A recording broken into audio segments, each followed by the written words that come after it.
World Financial Group offers entrepreneurs from all backgrounds the opportunity to start their own business on a level playing field.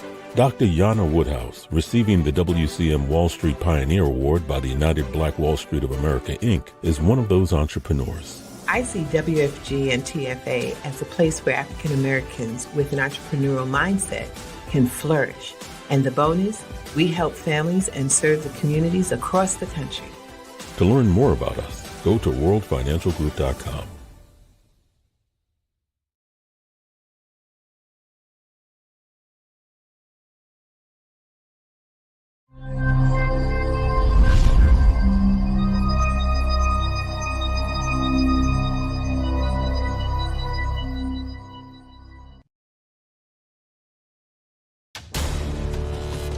We are the sons and daughters of the soul. We are resilient and forever forward-thinking. We ask for nothing else than the opportunity to live and to create the lives that we were meant to live. We want nothing but an equal chance at options and possibilities. The same possibilities and options to live out our potential as our fellow man. We want to be heard, understood, and expressive in our reality. We are the future. We are the creative. We are here.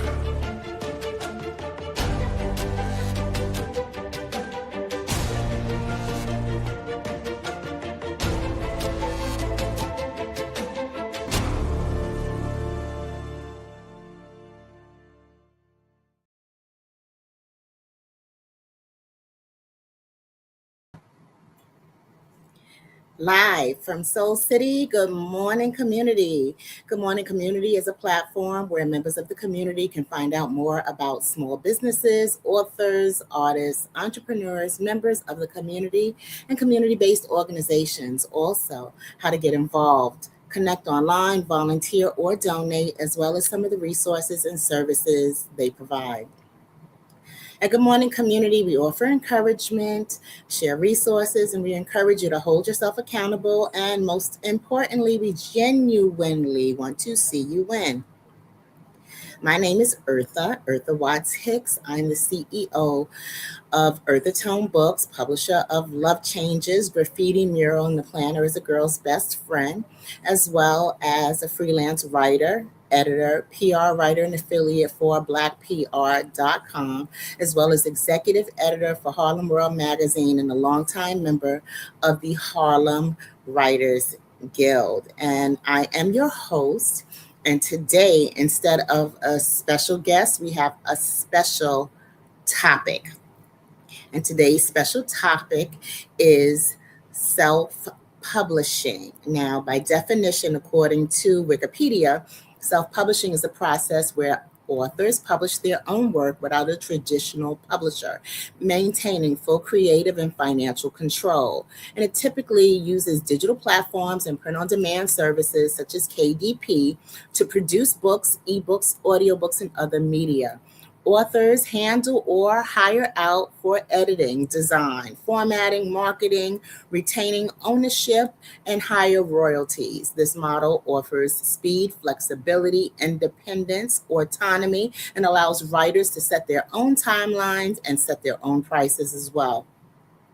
Self-publishing has grown into a multi-billion-dollar industry, empowering creatives to bring their own work directly to the readers without having to wait for an agent, without having to wait for a mainstream publisher to pick them up and assign them a contract.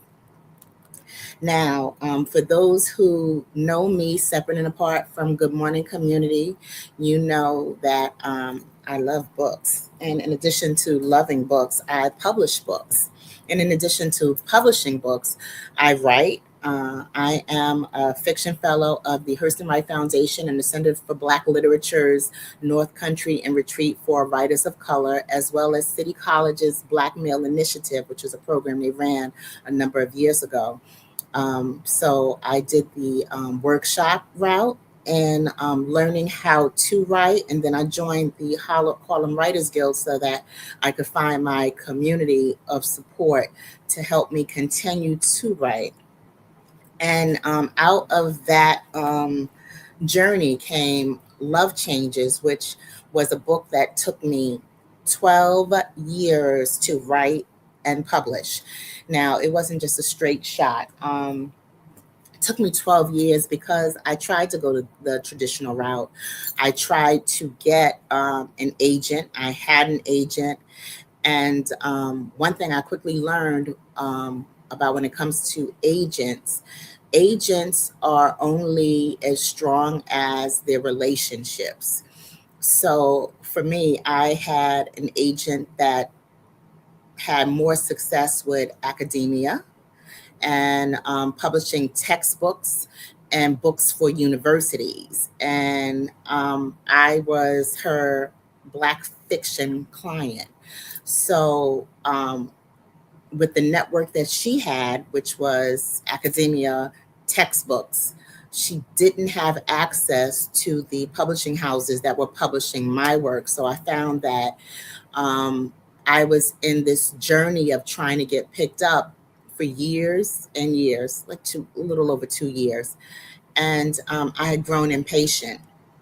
Even though I wasn't sitting around twiddling my thumbs during that time, because I wanted to quote song lyrics, I had, while I was waiting, I had reached out to 18 music publishers to get permission to quote song lyrics for the complete revised edition, which is slightly different than this one. It has all the quoted song lyrics. But that process in and of itself took 4 years. But just me anticipating that, hey, this is a lengthy process just in getting picked up by a mainstream publishing house, because around the time that I had written Love Changes, the industry had changed. As opposed to looking for literary talent who was unknown, who was just telling this compelling story, there was a shift in the industry where more publishers were publishing individuals that had a larger following, that had some kind of notoriety, that had their own reputation, their own audience already built in. They were looking for ease, and they weren't handing out the six-figure contracts that they had been handing out once upon a time. And in the early 90s, when I had fallen in love with books, there was quite I'm going to call it a vibe, for lack of a better word. There was a vibe in the book world where those of us who were contemporary were looking for contemporary Black stories. So we had the books by Eric Jerome Dickey, Connie Briscoe, Terry McMillan, E. Lynn Harris, who's one of my favorites, and Omar Tyree.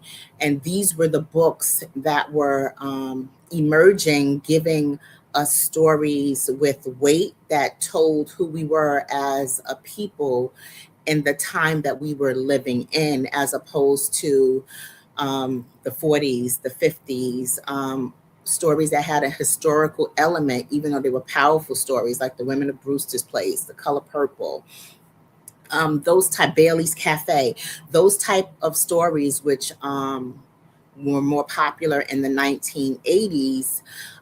Those of us who were younger readers, we were like, okay, well, these stories are nice, and I love to read stories about Black people, but I want to read about Black people who are at least part of the same generation or era that I am in. I want to read stories about characters that look like me, that feel like me, that have seen some of the things that I've seen, some of the experiences, some of the places. So just me growing up as a little girl in the Bronx who loved books and had to have gone through the experience of going to a local public library and had to speak to a librarian who was not a librarian of color, and ask that librarian, where can I find books by Black authors, and have that librarian point me to the card catalogs and the Dewey Decimal System, where authors were identified by name and by catalog number. So if you've ever seen the Dewey Decimal System and the index cards where the text on the card is either typed or it's written in by pencil, if there is a name, there are numbers, and that identifies where that book would be as far as which shelf it would be on and where it would be in proximity by last name, but it would not tell you because there's no pictures on an index card with type or handwriting on it. There's no pictures. So without an image, at least back in the 70s, you had no idea who wrote the books. And in the South Bronx, the librarians were not telling me about the authors that were Black who were publishing. Sarah Elizabeth Wright, Nikki Giovanni, Walter Dean Myers, Donald Goines, Iceberg Slim, John Oliver Killens. All of these authors were available to us. They didn't even tell me about the Schomburg Library, which was in walking distance of the library that I was going to, which was in the Mont Haven district of the Bronx. So just facing that frustration of just believing that there were no books by Black authors. And then when I was introduced to the first book by Black author, it was Incidents in the Life of a Slave Girl. I mean, I read the thing, I read the book, and I even saw the movie, but the one thing I didn't want to do was revisit the slave experience. Now, I knew about Alex Haley and Roots, and I have a copy of Roots now. But if you've ever seen Roots, the book itself, and if you've ever looked at the copy of Roots as a child, Roots has got to be that thick. So if you are 7, 8, 9 years old looking for a book by a Black author and someone hands you Roots at 7 years old, you're not going to read that. Well, at least I know I didn't. Not at no 7 years old. I was not going to read that.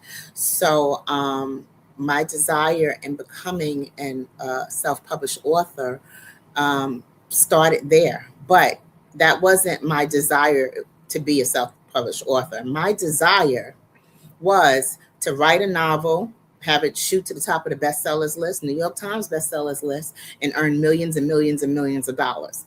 That was the goal. Funny thing happened to me on the way to that goal, and that's what today's special topic is about. Self-publishing, the self-publishing journey, who it's for, what it involves, and just some of the expectations I had and some of the things that I had learned in my self-publishing journey. Now, I'm going to start off with a series of questions that I have pre-prepared, and then I'm going to revisit some questions that people ask me all the time when I'm at book events and meeting readers. They tend to ask me the same questions, and one of those questions is pertaining to Love Changes, which is this book. Is it about your life? Is this book about your life? Did you write about your life? There are a lot of similarities between my life and Love Changes, but is Love Changes exactly my life? No, but I can tell you this much. I wrote what I knew. I wrote what I understood. I wrote from places that I could describe with my eyes closed. So I wrote about a parallel experience very, very similar to mine. And I told myself and asked myself a bunch of what ifs. What if this person did this? What if this person was here? What if this person was facing this type of circumstance? How would this person handle that? And that's where the fiction comes in. Fiction comes in on the what ifs. So kudos to everyone I know who's writing a memoir right now or who has written a memoir.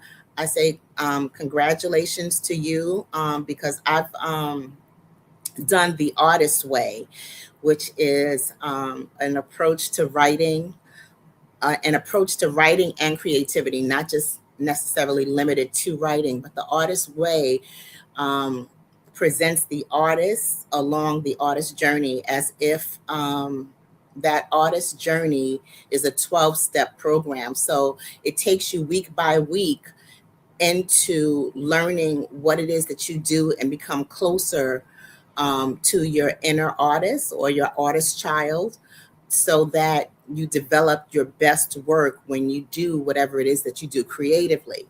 Now, The Artist Way is a book by Julia Cameron. It's available on Amazon.com.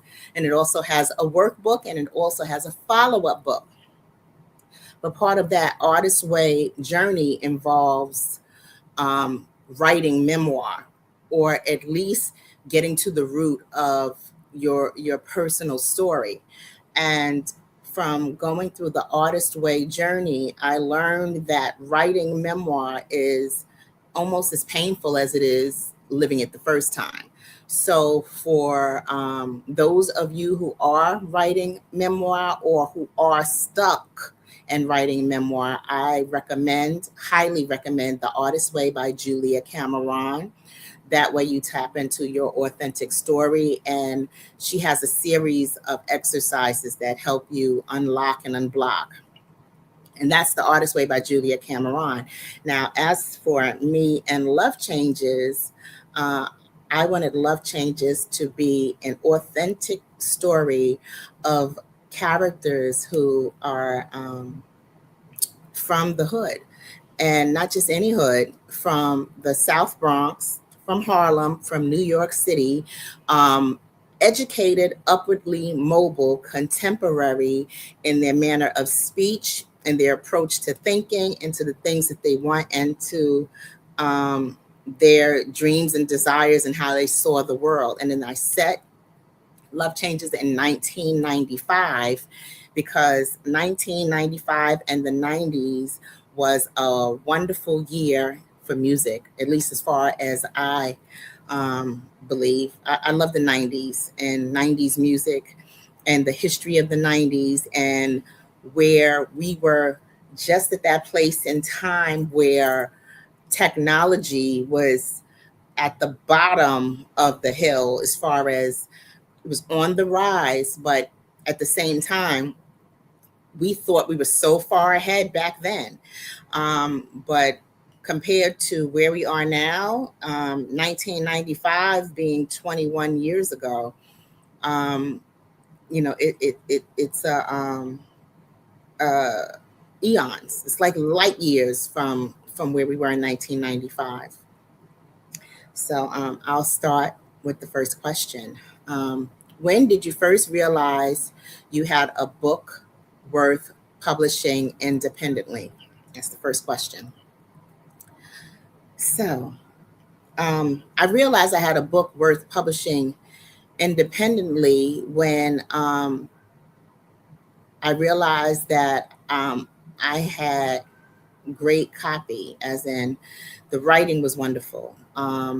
When I was taking the writing workshops, I was getting a lot of praise for the type of writing I was doing, for the writing itself being innovative, for a lot of the concepts that I was bringing into the writing, the storytelling, the richness of the characters. And when I would do workshops with the writing, as opposed to members of the workshop critiquing my writing to say what was wrong with it. Oh, your sentences are too short. Your characters aren't consistent. Your locations are inaccurate. Instead of me getting those kind of observations from the readers who were fellow writers, I would split the workshop into debate. And half the class would side with one character and half the class would side with another character. And there would be a back and forth debate. And I would be answering questions and fielding questions, but the characters were so deeply drawn that it would literally split the class. So understanding that even though I knew what I had in the manuscript, and I wrote it to be a great story, and initially also I intended it to be a novel with a music soundtrack. And I intended it to be a novel with a music soundtrack before I even wrote the novel. So back in like 1991, one day I said, wow, I would really, I didn't even think I would do it myself. I said, I wish someone else would do it. I really wish someone would do a novel with a music soundtrack. That would be so cool. And then shortly after that, they started doing movies, Black movies with music soundtracks, more of them, because Sparkle had its music soundtrack. Um, Grease had its music soundtrack. And then as the 90s rolled through, we had the Boomerang soundtrack. So I'm like, okay, well, now we're getting back to the music soundtrack in connection with a movie, but I had always wanted a novel with the music soundtrack. So that had always been my goal, my desire for Love Changes, for it to be a novel with the music soundtrack. Now, problem number one, when I had that idea, I didn't know how to write. I mean, I knew how to write sentences. I knew how to write paragraphs. I knew how to write letters to customer service to complain about my grocery items being damaged or whatever have you, or not up to proper quality or whatever it is. I knew how to write to my credit card company to say, I dispute this and I dispute that. But as far as writing fiction, I didn't know how to write fiction. I started off writing poetry, taking poetry workshops from the age of 11, and songwriting from the age of about 11, 12, 13. Now, full disclosure, the songs I wrote at 13 years old, love songs at 13 years old, they were terrible. They were terrible, and I couldn't sing. But that didn't stop the desire of me wanting to write these songs, or these song ideas just popping into my head as a 13-year-old who knew absolutely nothing about love and didn't even have a boyfriend. But I was writing love songs at the age of 13. So fast forward to the mid 90s, and my passion for poetry became a passion for writing song lyrics. And that was a dream. But even though that dream eventually led me to membership into ASCAP, where, an R&B funk band performed one of my songs in the festival circuit. So I have membership in ASCAP as ear to the speaker music publishing. But yeah, Love Changes became chapters that were built around my music catalog. So when I lined up the songs in my catalog, they all told the story. It's Love Changes. They all told the story, and that story told me where the novel Love Changes was going. So when did I first realize I had a book worth publishing independently? When I realized that the publishing houses were not picking me up because they knew that there was a music soundtrack of several songs that were connected to the novel. So the whole concept of a novel with the music soundtrack was so overwhelming that it just made them disregard the thought of publishing the novel. And for my second year or so of pitching the novel, I just removed the concept of the music soundtrack completely, because that was turning all the publishers off. Now, what was the biggest misconception that I had about self-publishing before I started? And that's the next question. And before I answer that question, I want to say good morning to good morning. I see Leverage Your Credit Recovery is following us on social media. Thank you for following us. And if you have any questions, feel free to enter them into the chat, and I would be happy to answer the questions. Now, what was the biggest misconception I had about self-publishing before I started? That biggest misconception was that once this book was live, it was just going to sell like hotcakes. Yeah, the book sells, but the book sells when people know you, know the book, know what the book is about, and know to look for the book. So part of what triggers the sale is the audience looking for the book and looking for you, which is why, as an author and as an independent author, you'll see me talking about books. You'll see me on the podcast. You will see me talking about the website, leading workshops for the parks department. You'll see me at the book events with the table and the tablecloth and the books on top of the table. You'll see me here, there, and everywhere, street fairs, church functions, wherever it is that they're hosting book vendors and hosting authors in panel discussions, or even doing spoken word on stage, spoken word poetry, or even doing readings of the novel on stage, or even doing private reading and book discussions. I'm at all the places I'm invited, especially those places that pay me in advance.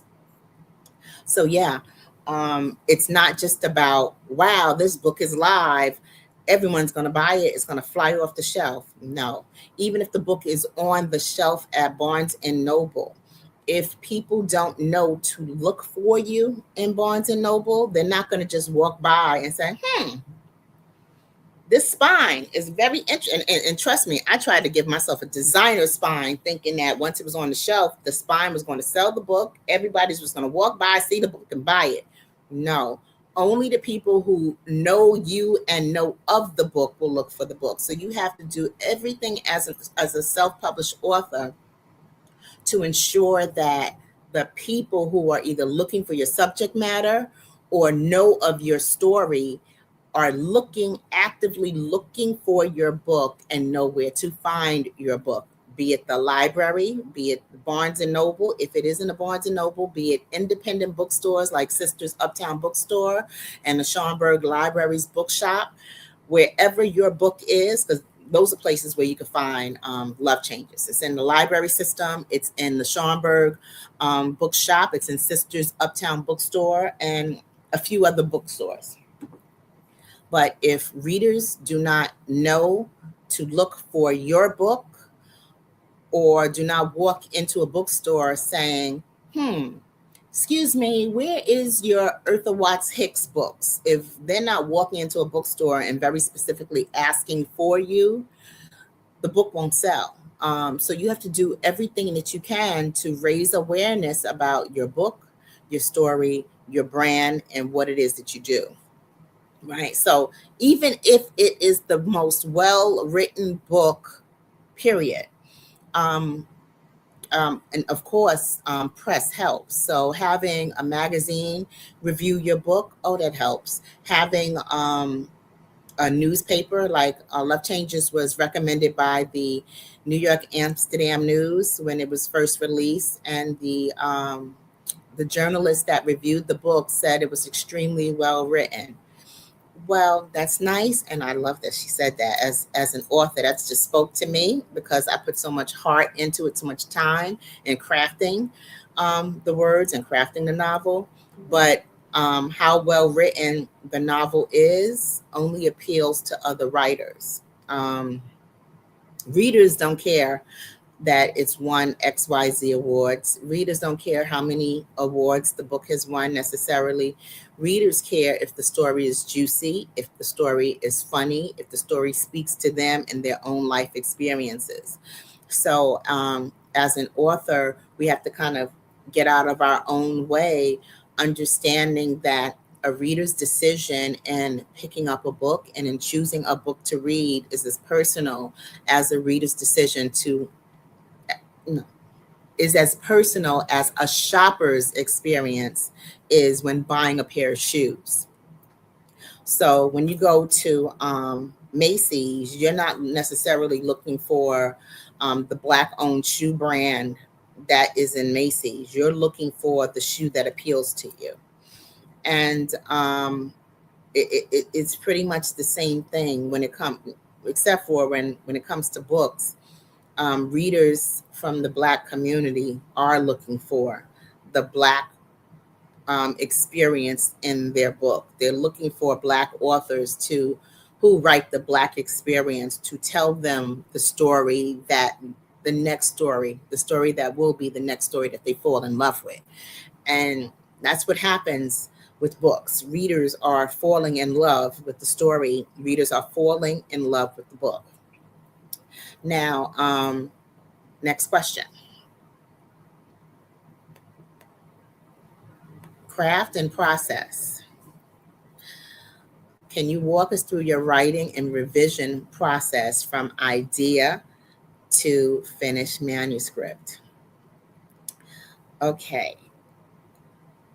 From the idea for the story itself, Love Changes, came to me from a piece of artwork called Lay Your Heavy Burdens Down, which is by Alonzo Adams. And I had reached out to the artist, one, to let him know that he inspired my writing, and two, because it was really, really a dream of mine to have that be the book cover one day. But understanding that the art business is just as much a business as books and publishing is a business, that overlap didn't happen.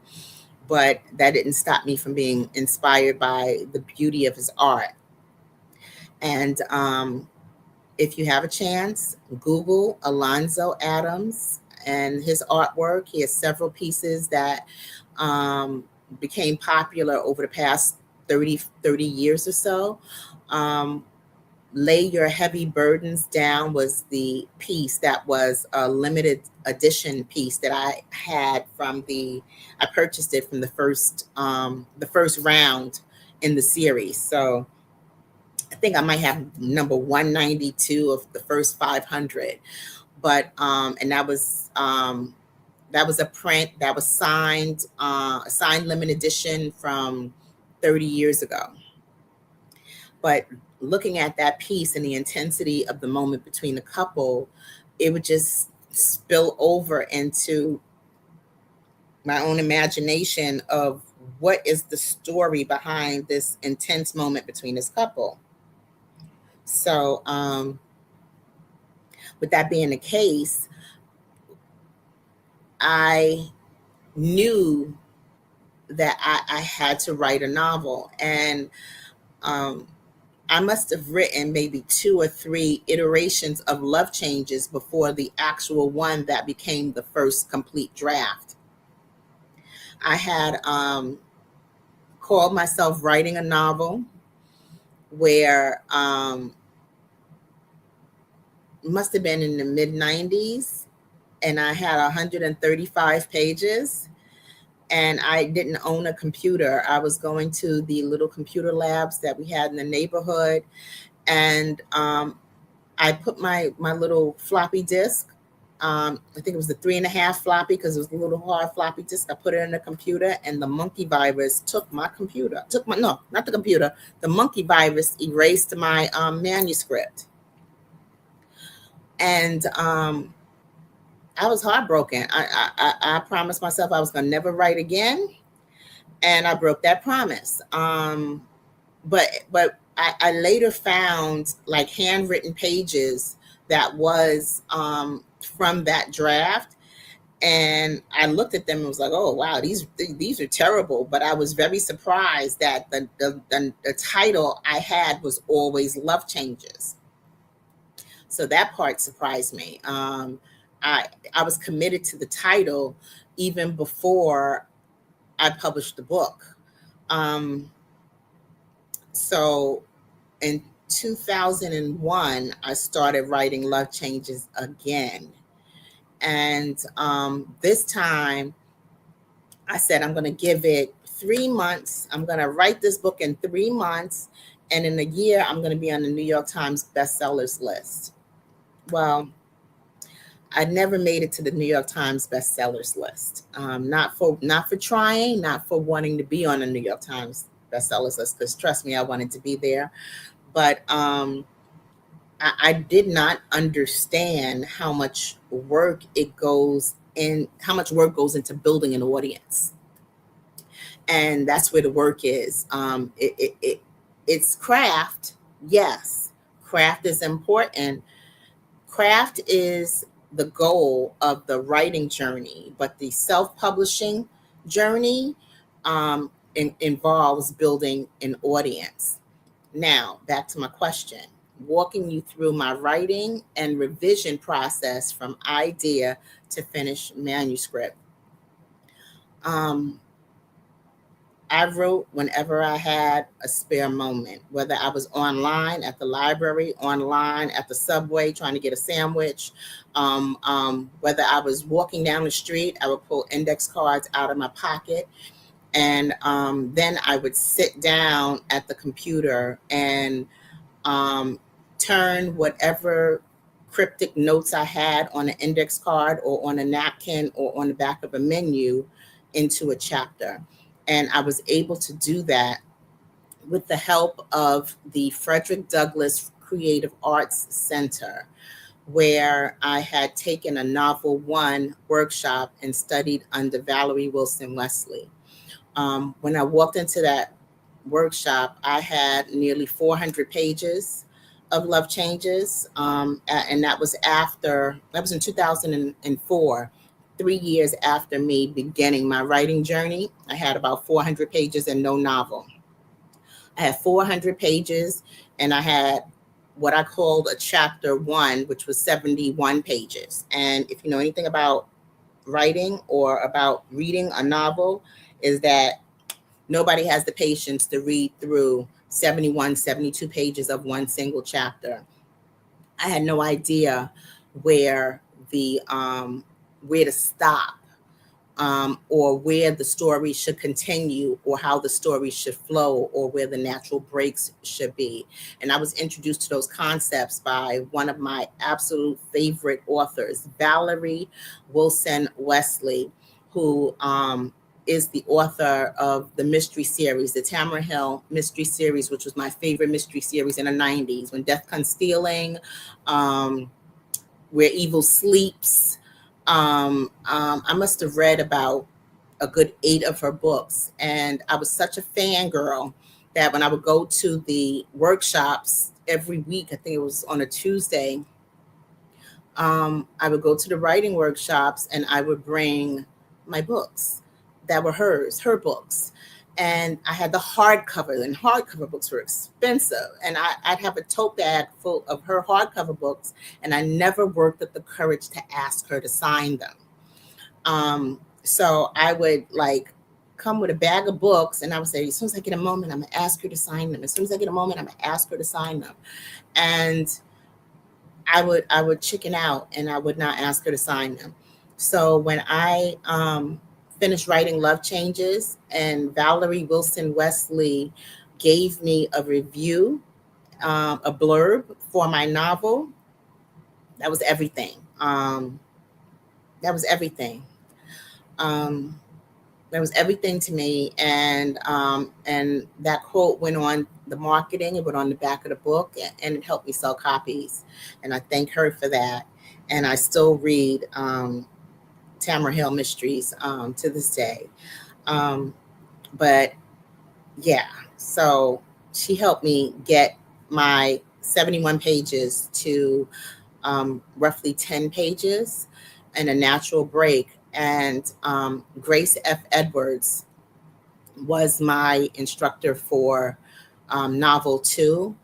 And what happens with writing workshops is that you get a room full of people who are aspiring writers, and everyone is gung-ho about writing the novel and doing the thing. But the minute you give them a quote, not a quote, the minute you give them a goal and a quota, like, hey, I need you to come back here in 2 weeks with 2 chapters, 4 chapters, whatever, that class of 12 people, when you come back, it's going to be 2 people. And that was happening over and over in the Frederick Douglass Creative Arts Center, because I would take one workshop every summer, 1 or 2 workshops every summer. And what happened with novel 2 was all the aspiring writers quit, and I was left with another writer who um, who had a first draft of a novel, and me, I had maybe 3 chapters of Love Changes, and I might have had 500 pages by then. And once Grace had explained to us how the chapters should be structured and how we should keep the ball rolling, as in the story is like a ball and you keep the ball rolling. So it's not static, it's not staying in one room, it's not staying in one conversation. You have an inciting incident. Something happens that makes the character needs to make the character need to do something that requires action to solve a problem. So that inciting incident, um, once that happens, the characters need to do something to solve, either try to solve the problem or solve one leg that becomes part of the whole solution. And that's where the story takes off. The characters themselves have something that they need to accomplish that defines who they are, or their own expectations of how they want their lives to be lived and lived out. And they have to pursue those goals in defining who they are, or they're responding to a situation that needs to be fixed. However, that story begins, it is your job as a writer to immerse the reader in that experience of being that character in that character's world, wherever they are, whatever season of the year it is, whatever mindset they are. You have to bring them in through the eyes of the character, or you have to bring them in from the I'm going to call it the nether space, with the God's all-seeing eye of this is what's going on inside the character and outside. But I don't write in third person. I prefer first. I do write in third person. That's not true. I do write in third person, but I still prefer first. So the revision process is painful. It's painful in that we don't know everything. And in writing chapters and writing copy, we write the story as it is revealed to us. But there are some elements that we're not going to see or recognize until we get an outside point of view. And all of us who are writers, most of us who are writers, love us some Erica Badu. If not for Call Tyrone, one of my favorite songs, we love Erica Badu for her one quote: "I'm an artist and I am sensitive about my ish." So when we write it, we call it our book baby. Our book baby. Some of us call it an ugly baby, depending on where it is we are with the process. So getting feedback, it can be a sensitive issue, and it can feel a little icky when someone tells something is wrong. Someone tells us something is wrong with our best efforts, but it needs to be done if you want your best effort to be a better book. Um, so yeah, I had to do 3 rounds with an editor to take the sharp edges off of Love Changes and present it as not just good writing but good story.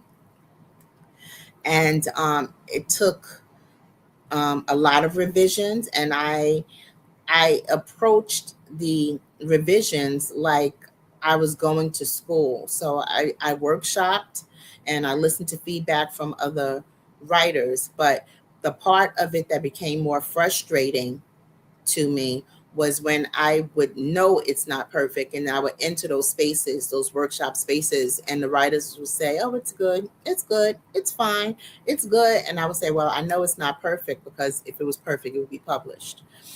So I was ready to receive the feedback on the novel. And in many cases, I found myself in spaces where the other writers were either just beginning a book or only had a few chapters, and they would look at the fact that I had 500 pages or a first draft or whatever it was that I had at the time, and then they would compare the magnitude of the number of pages I had accumulated to their early start, and they would say, "Oh, she's fine," where the work itself still had flaws that someone who's published would recognize immediately, which led me to Grace F. Edwards and the Harlem Writers Guild. And just the gift of being in the company of other published authors who are sharing information and resources was a beautiful experience. And as a new person, new to writing, who had not published a book yet, it was an honor because I heard about the Harlem Writers Guild. And having known about the Harlem Writers Guild, I knew Valerie Wilson Wesley was a member, Terry McMillan. It was like I was reading the acknowledgement pages of my favorite authors, and I was seeing them thank the Harlem Writers Guild, which said, well, if I wanted to be at that level of success, I need to do the things that they're doing. So I was reading the bios of those I admired to see what they were doing, so that I would know what my author journey would look like. And that became sort of a blueprint for me. So, yeah. So, and just to say, finishing the manuscript, the best advice I have about finishing the manuscript is when the changes no longer improve the manuscript, that's when you know it's done. So when the changes only change red to blue and blue to red and left to right and right to left, but no longer improve the whole context of the story, that's when you know you're finished. Because that revision process is so intense and so painful, you can revise forever, especially if you're in a place of anxiety while you're writing this novel. And those who've never written a novel before have no clue when to stop. It almost becomes compulsive. So when you're changing it and it's no longer improving, only becoming different, that's when you know to stop, at least from my own personal experience. And that's how I would answer that question. Now, how do I balance the creative side of writing with the business side of publishing? That's an interesting question. The creative side, you can almost get lost in an imaginary world because there are always going to be ideas. Like right now, I have, I want to say 13, maybe 14 works in progress, just at various stages of completion, either the first third of the book, first 2/3 of the book, the design, first couple of chapters. But at the end of the day, publishing is what I call bean counting, meaning that we cannot forget that at the end of the day, we're counting units. At the end of the day, we're comparing numbers. At the end of the day, we're recognizing the activity that causes the sales to spike. And then really, really, and this is something some of us forget, we have to count the units and keep an accurate count of the units that are selling, where they are selling. And then we have to pay attention to those places and those audiences and those mediums that are causing the sales to generate in certain areas. So it's almost like living in two places at once. And on the author side of it, the business side of publishing, once immersed into that, it's hard to focus on the creative part of it. So the creative part of it, you have to keep it as your own personal playtime. It's your commitment to yourself to have time to yourself and to do what it is that you love. Most of us who are authors or who are writers or who identify as writers, we do so because we love to write. Um, Me, myself, I love to write more than I love watching television.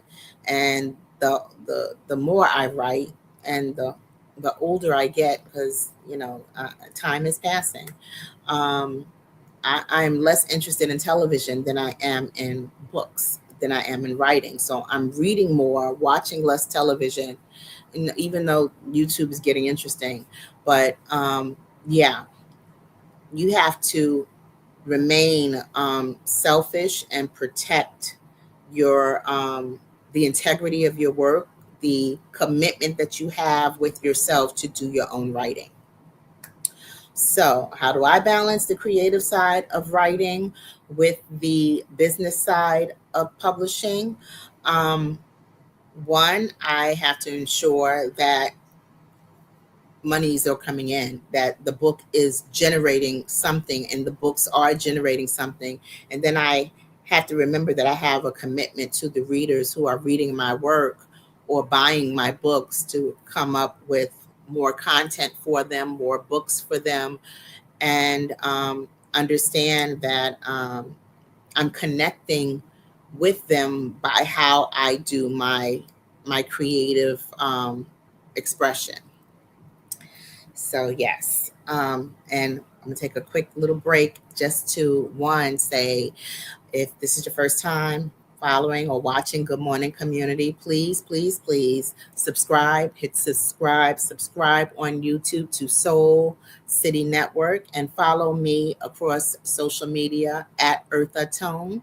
And that's Eartha, EARTHATONE, across all social media. So that's everywhere. That's Facebook, Twitter, LinkedIn, Instagram, TikTok, all the places, all the things. I'm at Eartha Tone everywhere, including earthatone.com, which was hijacked from me during the pandemic. But you know what? I got it back. So earthatone.com is mine again.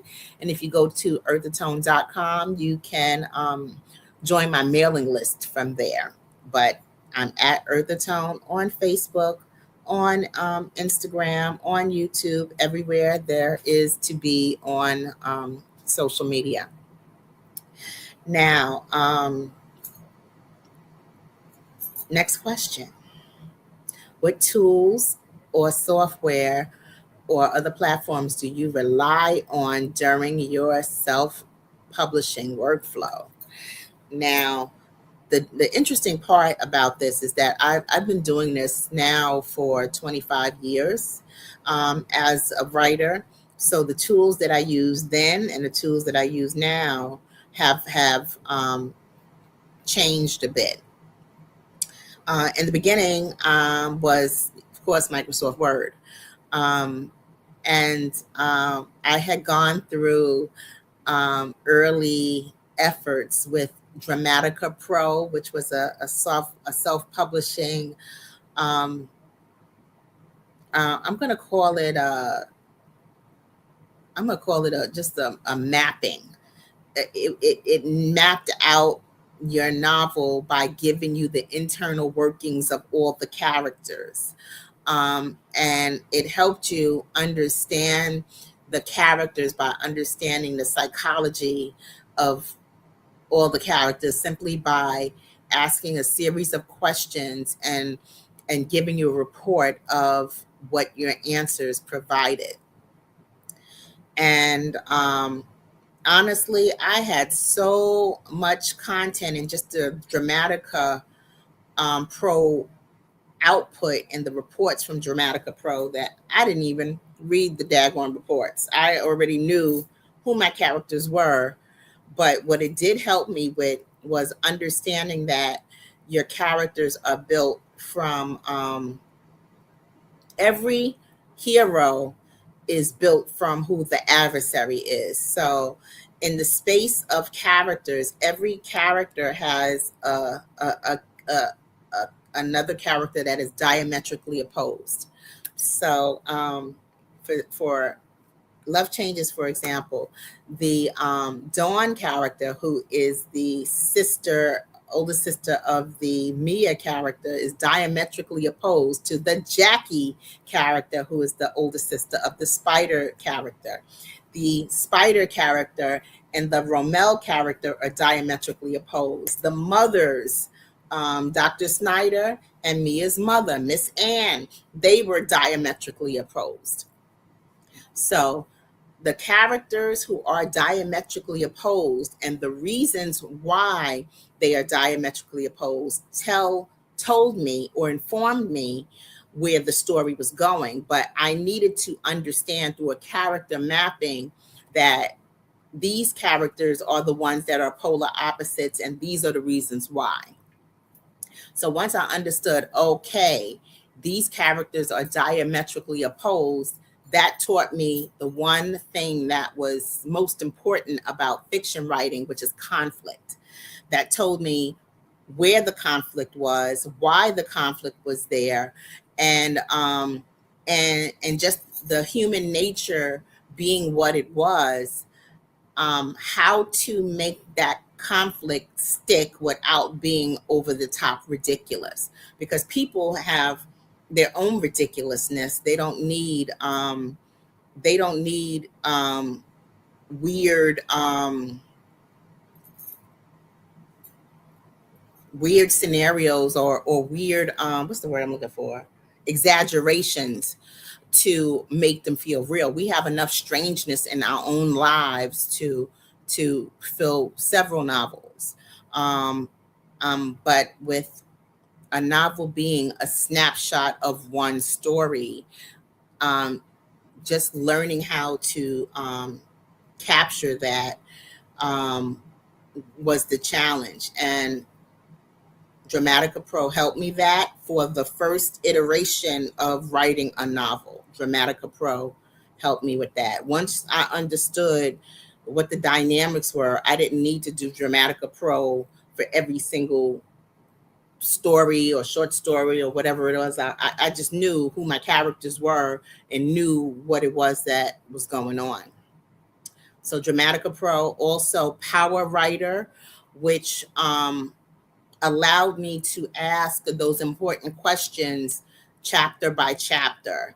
And it reminded me of what the important questions were for every single chapter. And then it also allowed me to organize the key notes and information that needed to be dropped in or mentioned per chapter. It allowed me to see those questions and notes and reminders at the bottom of the chapter, because I had 56 chapters and I had so many details that I couldn't drop any one specific detail. In order to tie up all the loose threads in the writing process, I had to keep good notes, and Power Writer allowed me to keep good notes. Today's equivalent of Power Writer is Scrivener. And I think Dabble Writer, which Dabble Writer is really more close to Power Writer than Scrivener. Now, that was the beginning, and I see that this is a long conversation, depending on who's listening and what information you're looking for specifically pertaining to self-publishing. And the independent writing and self-publishing being two very, very complicated worlds that meet in the middle of a book such as this, Love Changes. If you have a book in progress and you have questions, in the very near future, what I will do is I will address some of the questions from the readers who are writers, the readers who are first-time writers, the readers who are working on a novel, the readers who have questions about writing memoir. And oh, I forgot the most important thing. One of the things I use as a tool to write a book was other books on how to write books. And I'm going to name some of my favorite, and I might not remember the author's name, but I can tell you the name of the book. In addition to The Artist's Way by Julia Cameron, I recommend Bird by Bird by Anne Lamont Clemens. I recommend Elizabeth George, Right Away. I recommend Do the Right Thing, WRITE by Kwame Alexander. I recommend First 5 Pages by I think John Gardner. I recommend Writing Novels That Sell, How to Write a Damn Good Novel. I recommend How to Write Fast While Writing Well. And those are just some off the top of my head. Oh, also The Elements of Style by Strunk and Wagner. The Elements of Style, and there's another one in there. Can't remember the other one, but definitely The Elements of Style. How to Style a Sentence. I love that one because it allowed me to break up the patterns and to allow my my sentences and paragraphs to mimic actual speech. And yeah, so my name's Eartha Watts Hicks. That was today's discussion on self-publishing, which was a conversation on independent writing and self-publishing. If you have any questions that you would like for me to address, that's my baby. That one right there was Ethel. But if you have any questions that you would like for me to address, to answer, feel free to reach out.